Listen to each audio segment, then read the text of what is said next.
Soldats, nounous, musiciens, aides-soignants, les robots sont de plus en plus présents et humanisés. Ils nous fascinent, mais nous inquiètent aussi. Comment sont-ils nés et quel est leur futur ? C'est en 1920 qu'apparaît pour la première fois le mot robot dans une pièce de théâtre de science-fiction écrite par l'écrivain tchèque Karel Čapek. Dérivé du mot slave robota qui signifie travail, corvée, il est utilisé pour nommer un des personnages, un serviteur mécanique à l'aspect humain.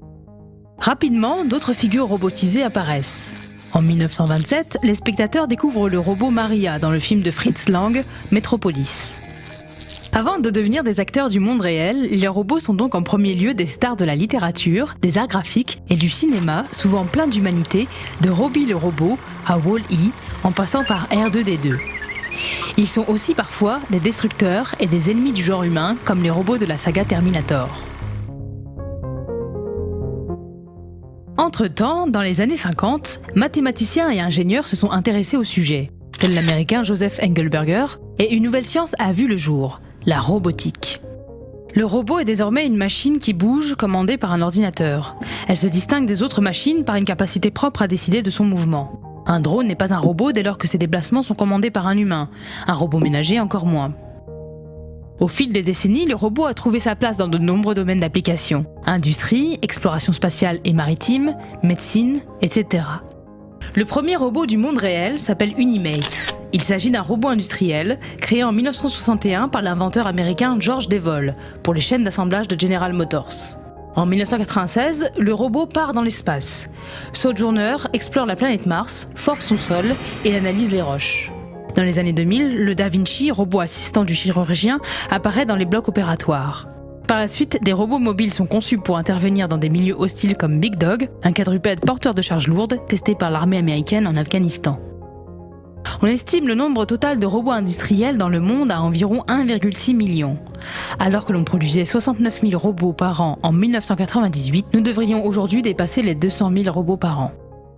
À partir des travaux du roboticien australien Rodney Brooks, de nombreux types de robots entrent dans notre quotidien dans les années 2000.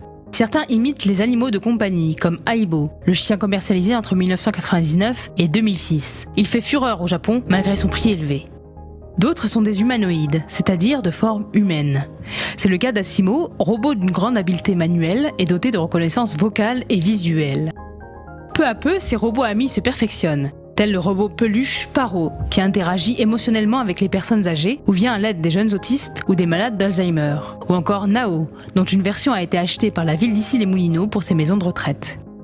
Pepper, au Japon, est comme un membre de la famille. Ce robot parle 17 langues et peut tenir compagnie en conversant pendant 12 heures. Enfin, né dans le cadre d'un projet de recherche français, Poppy est le premier robot humanoïde en vente libre et à monter soi-même. Il vous faudra débourser entre 7 500 et 8 000 € pour l'acquérir. La toute dernière génération de robots humanoïdes développe déjà une forme primaire d'intelligence. C'est le cas du robot français eCube ou du japonais HRP4. Cette évolution n'est pas sans poser des problèmes juridiques, éthiques ou sociaux. Qui sera responsable des agissements d'un robot très autonome ? Combien d'emplois seront créés et combien seront détruits ? Et les sombres prophéties de Terminator, qui voient une intelligence artificielle chercher à exterminer l'humanité, deviendront-elles réalité ?